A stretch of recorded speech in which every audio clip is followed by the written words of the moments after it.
cher frère ou chère sœur en Christ. Ce message s'adresse à toi qui utilise le moyen d'Internet pour transmettre ou pour recevoir des enseignements chrétiens ou des prophéties divines par vidéo. C'est sous l'inspiration du Saint-Esprit et au nom de Jésus-Christ en français, de Jesus Christos en grec ou de Yeshua HaMashiach en hébreu, que je te mets en garde. Cette mise en garde est réalisée par vidéo Internet, précisément pour t'atteindre dans le cadre même où le Seigneur veut t'interpeller, en notant que c'est devenu pratiquement le seul moyen de te parler. Avant sa mise en ligne, le contenu de cette vidéo a été soumis au discernement fraternel en assemblée chrétienne. À toi de te mettre aussi devant le Seigneur et de discerner à ton tour. Ce message n'est pas ouvert à des commentaires et tu vas comprendre pourquoi en écoutant la suite. Le Saint-Esprit te met en garde au sujet de ta pratique des vidéos et d'Internet qui sont venus plus ou moins se substituer à la télévision. Cette mise en garde concerne aussi l'utilisation d'Internet et du téléphone mobile pour les échanges entre chrétiens. Veille au moins à la sécuriser au maximum. Je ne détaillerai pas ce point ici pour m'attacher essentiellement à la mise en garde sur les vidéos Internet. Il y a 4 raisons principales à cette mise en garde. La première est attachée au danger d'Internet. La seconde est liée à la façon de vivre la foi en relation avec d'autres frères et sœurs. La troisième vise le procédé de diffusion et les contenus qui sont transmis. Et la quatrième est plus profondément personnelle.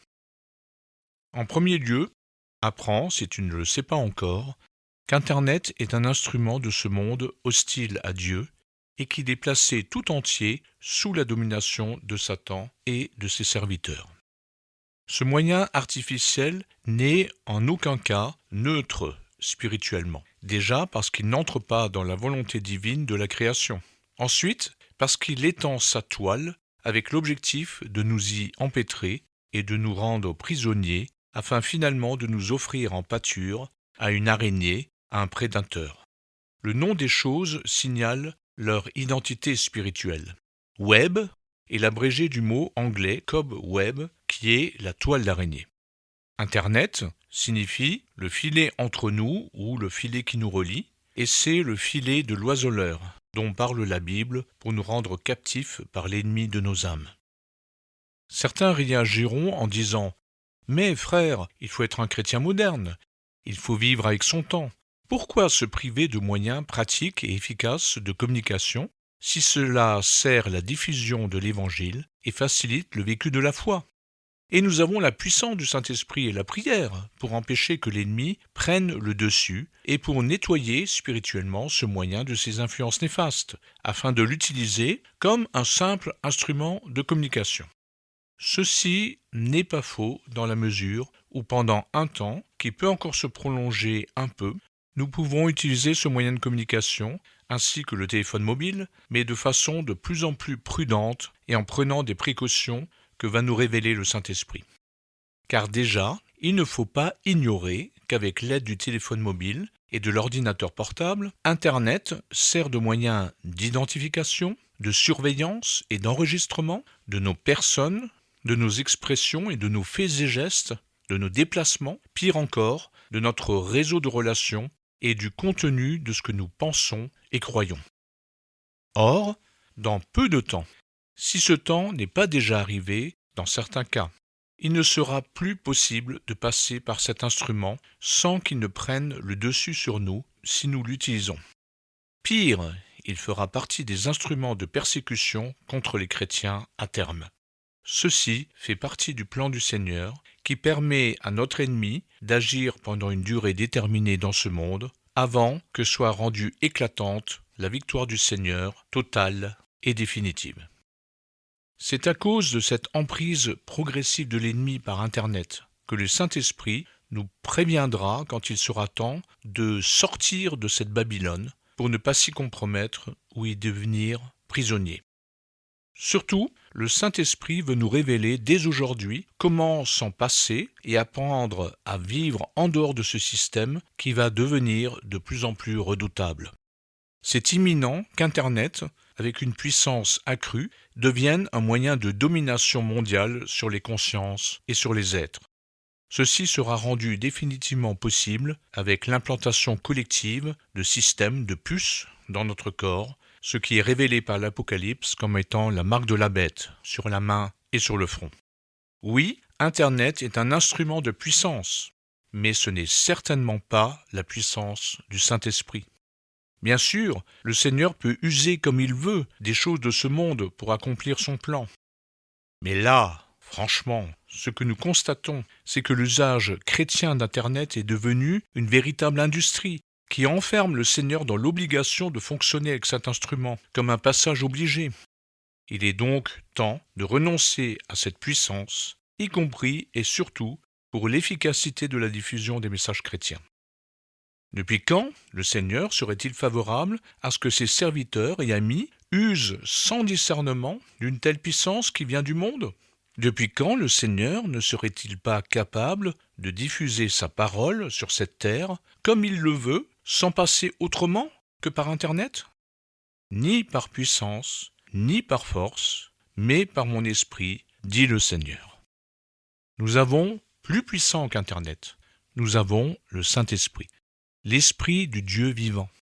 Et comme pour la puissance de l'argent, rappelons-nous que nul ne peut servir deux maîtres.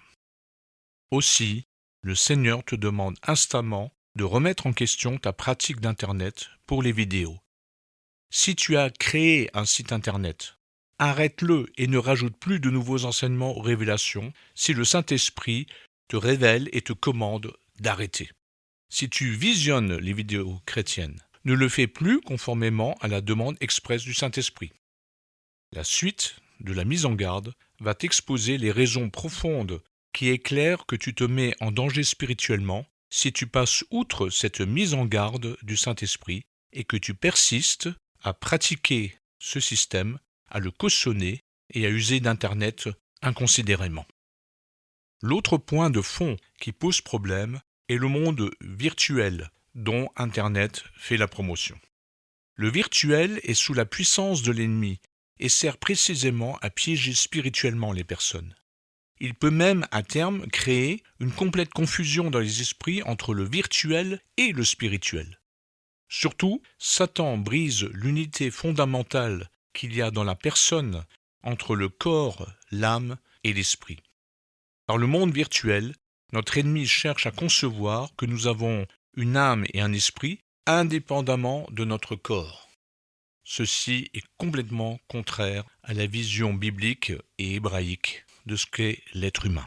Alors même que Dieu s'est incarné par Jésus-Christ en un être humain pour nous sauver, Satan cherche à faire de nous des êtres désincarnés pour nous perdre.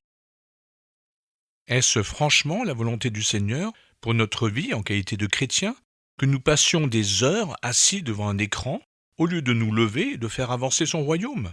Mais le pire réside dans la médiatisation attachée au virtuel, qui fait croire à une présence physique réelle alors qu'elle nous en prive. Crois-tu franchement que c'est la volonté de Dieu de passer par un écran pour évangéliser, bénir, guérir et accompagner? Notre appel est sur le terrain, au contact avec les personnes, pour leur imposer les mains, pour les prendre par la main. De plus, note que le but de l'ennemi est de remplacer les relations humaines par des relations médiatisées afin de nous dominer. La désincarnation dont nous venons de parler s'accompagne d'une destruction des relations d'amour entre les personnes, privées d'embrassades, de témoignages physiques d'affection. Cette médiatisation crée de l'éloignement physique et géographique entre les personnes jusqu'à l'isolement, alors même qu'Internet et ses supports technologiques voudraient nous faire croire que nous pouvons être soi-disant en relation les uns avec les autres jusqu'à l'autre bout de la planète.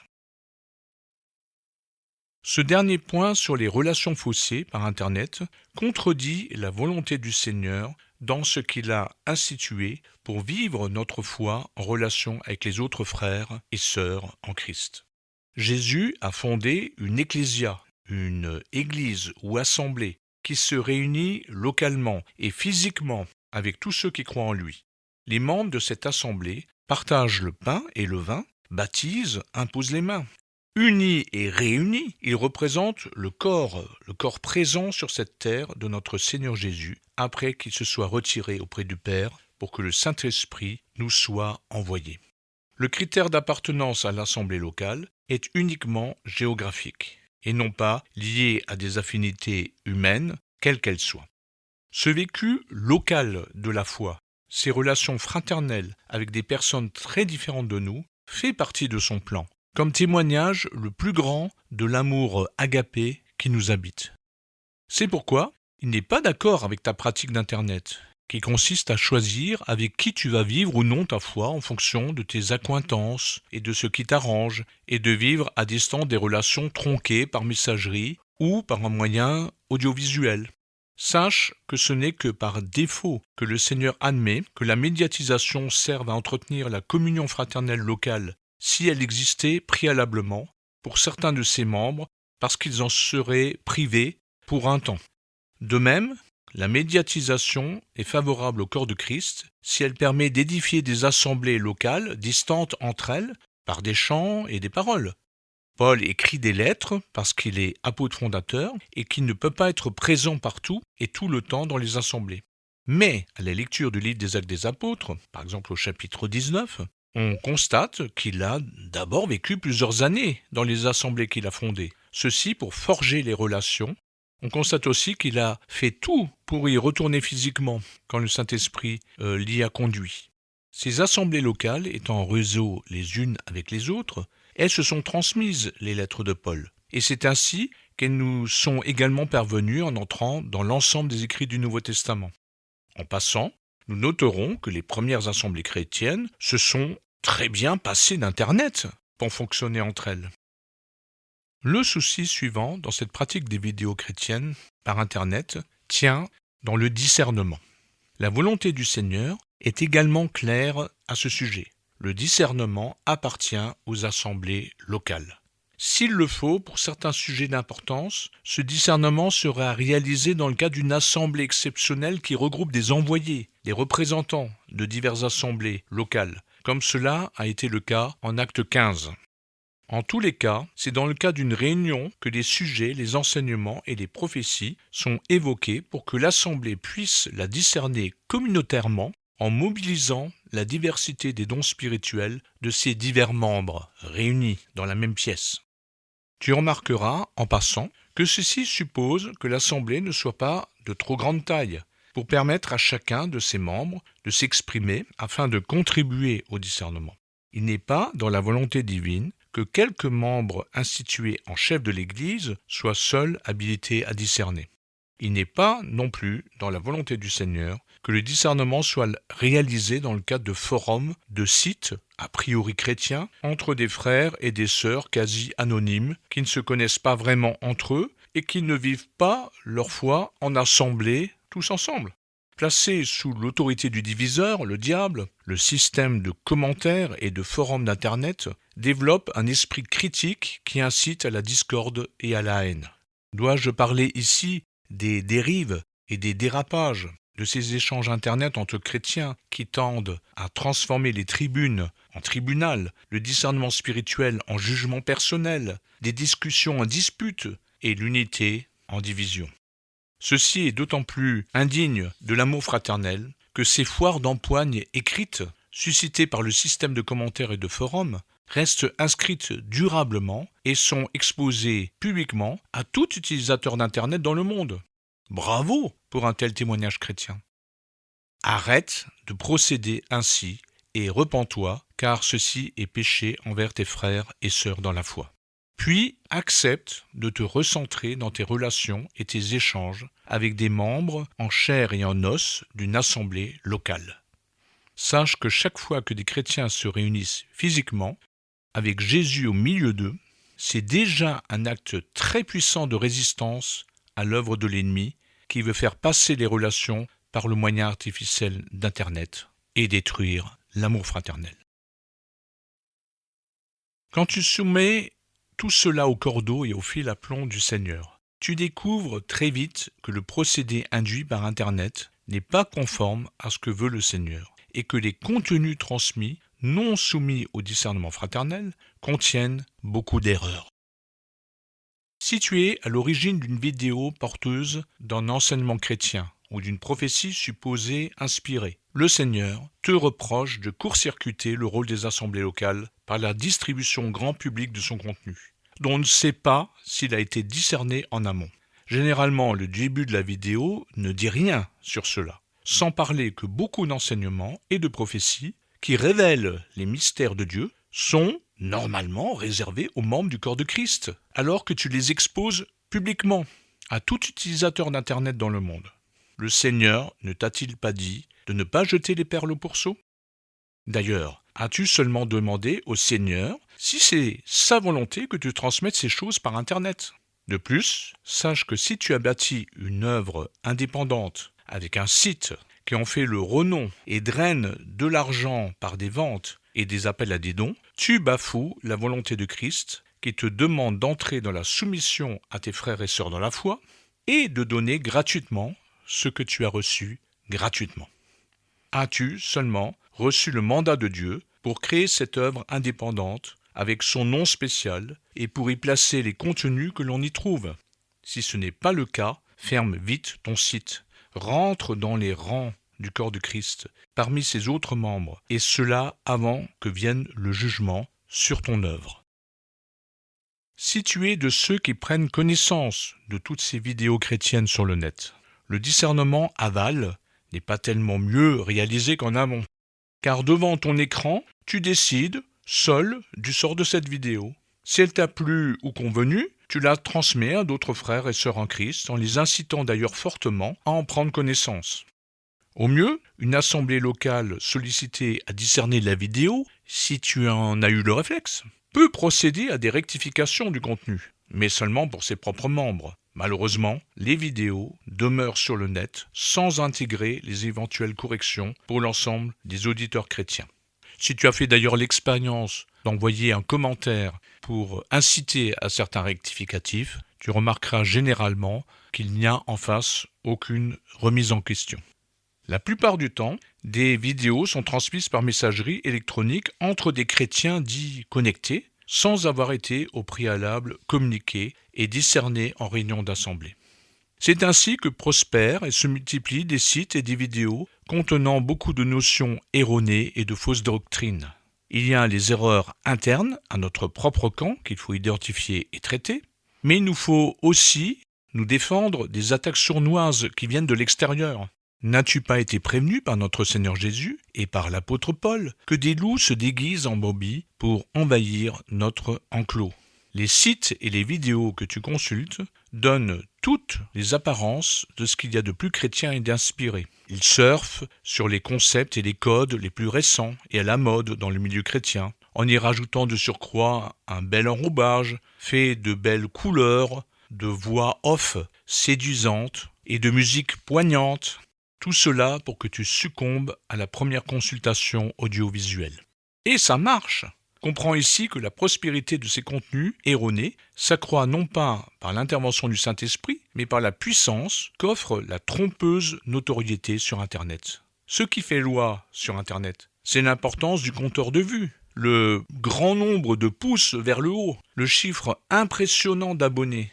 Et en diffusant la vidéo de façon incitative auprès de tes frères et sœurs dans la foi, tu contribues à faire tourner le compteur et tu renforces ce système antichrétien et en dehors de tout discernement. Reste le dernier point à relever, le plus délicat. Mais il est bien à la racine de toutes ces dérives chrétiennes constatées sur Internet. Si tu es séduit et pris par la puissance d'Internet, c'est bien sûr à cause de la part de chair non sanctifiée qui n'a pas permis à l'Esprit Saint de te mettre en garde directement et de t'écarter de cette œuvre de Babylone. Si tu es de ceux qui ont développé un site et qui produisent des vidéos, tu es appelé à examiner les motivations cachées à le faire. Quand tu t'attaches à la puissance de diffusion d'Internet, qui t'offrira le succès de ton œuvre, ne cherches-tu pas secrètement à devenir quelqu'un de connu, à te faire un nom, comme ceux qui ont bâti la tour de Babel? Conçu de cela, tu cherches à vivre financièrement de ce succès, parce que tu appelles ton ministère. Cela démontre que tu n'as pas confiance que le Seigneur peut prendre soin de toi pour ce qui est de manger, de boire et de se vêtir. Et voilà que tu es devenu prisonnier du système, à surveiller sans cesse les compteurs de vues, de likes et d'abonnés, pour être sûr que tu es toujours dans le succès, que tu as toujours la cote. Si le gain que tu cherches est la renommée, tu vas devenir prisonnier de ton image. Tu vas te mettre de plus en plus en avant, en scène. Tu vas valoriser ton image personnelle et celle de ton ministère, en usant de ficelles qui montrent la qualité de ta formation, de tes dons et de ta personne, le caractère international de ton œuvre, avec Israël en su, car c'est à la mode. Si le gain est financier, tu vas devoir vérifier de surcroît que l'argent entre dans les caisses pour que tu puisses vivre dans l'aisance de plus en plus accrue que tu t'es accordée. Pauvre es-tu, car tu vis une constante fuite en avant et tu t'épuises dans cette course sans fin. Satan a verrouillé le système pour que celui qui réussit et qui gagne soit celui qui va toujours plus produire, développer, grossir, investir, jusqu'à ce que la valorisation marketing de l'image et les conditions financières liées au succès deviennent un piège qui se referme sur toi. Il n'y a qu'une seule issue pour toi, sors de Babylone et retrouve la liberté des enfants de Dieu. Oui, dépose aux pieds du Seigneur toute ton œuvre pour qu'elle ne dépende plus de toi et pour qu'il puisse t'alléger du fardeau que tu t'es toi-même mis sur le dos. Surtout, il est temps de te remettre tout entier à Dieu en lui demandant de sanctifier ton être qui s'est laissé séduire par l'orgueil, la vanité et ou l'attrait de l'argent.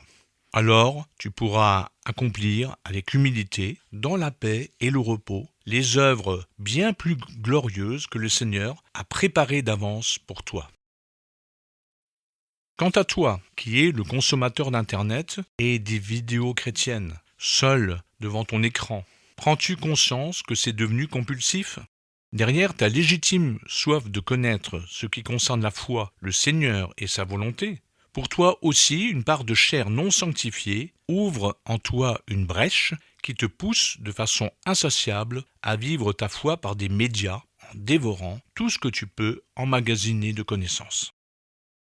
Quand tu as connu le Seigneur, tu traînais derrière toi un passé et ou un présent très lourd avec des membres de ta famille, tes parents, ton conjoint et même parfois des frères ou des sœurs dans la foi, d'autres personnes de ton entourage proche, liées à des événements graves et douloureux comme un divorce tendu, un deuil difficile à porter, un veuvage éprouvant de solitude, de graves offenses, des violences, un viol ou un inceste, de profondes blessures intérieures. Pour cela, tu as reçu avec reconnaissance une importante délivrance quand tu as confié ta vie à Jésus. Il a fait de toi une nouvelle créature en te libérant de ces fardeaux du passé et du présent et en te refondant dans ta véritable identité.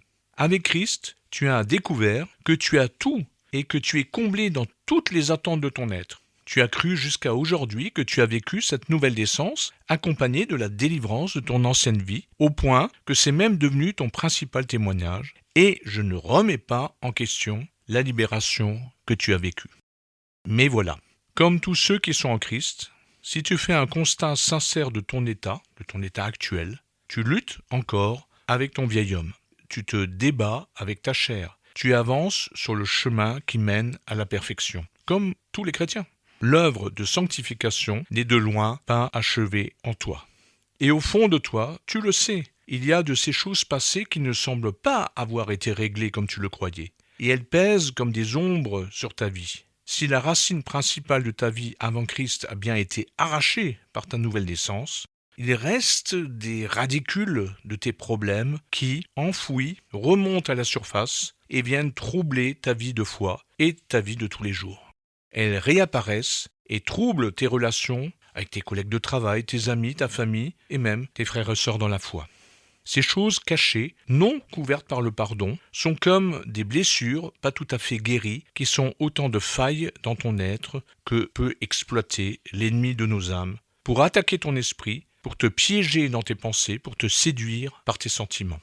Sache que lorsque tu as un problème dans ton identité en Christ, qui devrait être à l'image du Seigneur, qui est celui qui est et qui était et qui sera, Satan peut te pousser à vouloir compenser cette faille béante dans ton être par des sortes de refuges trompeurs, des compensations illusoires. Face au verbe être, qui est l'identité en Christ, Satan va essentiellement t'inciter à développer à l'excès ce qui relève, pour le principal, des verbes faire, devoir ou savoir. En fonction du caractère de chacun et de sa faille, l'ennemi va user d'une de ses voies ou d'une combinaison de certaines d'entre elles pour te séduire et te piéger. Faire correspond à la tentation de se réfugier jusqu'à un activisme épuisant dans des activités débordantes, bien sûr faites au nom de Jésus, alors qu'il ne s'agit pas des œuvres préparées d'avance par le Seigneur. Devoir se sert du prétexte d'obéissance à Dieu pour nous faire tomber dans le piège du légalisme, avec un carcan de règlements et de contraintes à la loi, jusqu'à perdre la liberté si chèrement acquise par la croix, par Christ. En dévoyant l'amour sincère pour le peuple d'Israël, que portent les chrétiens dans leur cœur, l'ennemi cherche aussi à nous faire régresser à la loi de l'ancienne alliance, alors que nous sommes sous la grâce et sous l'autorité de notre grand prêtre et roi Jésus, qui, étant de l'ordre de Melchisédek, a pourtant bien mis fin à l'ordre de la prêtrise lévitique. Enfin, il y a savoir.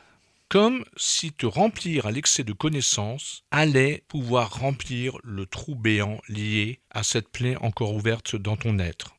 Les vidéos Internet sont précisément là pour servir ce plan de l'ennemi par le savoir chrétien, développé à outrance, souvent, il faut le dire, allié au légalisme du devoir quand on prend en considération certains enseignements sur Israël. De façon compulsive, tu consultes les sites et tu visionnes et écoutes des vidéos. Tu le fais pendant des heures et des heures, alors que ce temps précieux aurait pu être consacré au Seigneur, à l'avancement de son royaume, au partage et à l'édification avec les frères et sœurs dans la foi, ainsi qu'à la propagation de l'Évangile auprès des non-croyants.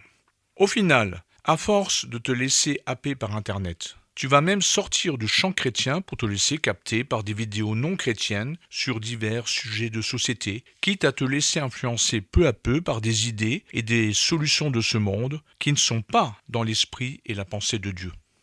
Ici, tu vas être étonné. Je ne te dis pas, arrête de consulter ainsi Internet. Je te dis plutôt, accepte d'être sanctifié. Pour cela, mets-toi devant le Seigneur et rapproche-toi aussi localement de frères et sœurs en Christ pour mettre à la lumière ce qui ne va pas dans ton être. Avec eux, reçois la guérison et vis le pardon.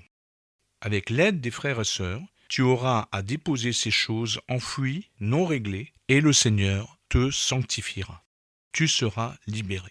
Par les frères et sœurs, le Saint-Esprit te révélera des offenses non couvertes par le pardon et te demandera d'effectuer les démarches de pardon encore nécessaires envers certaines personnes, soit pour demander pardon, soit pour pardonner. Alors, bonne nouvelle, la brèche sera comblée, la plaie sera guérie. Alors, j'en suis certain, les choses rentreront dans l'ordre. Alors, tu seras rempli par le Saint-Esprit qui pourra t'instruire directement sans passer obligatoirement par une vidéo. Il t'indiquera comment vivre ta foi, notamment en te conduisant vers des frères et des sœurs qui te donneront des enseignements en assemblée locale, car c'est ainsi que le Seigneur nous appelle à vivre notre foi.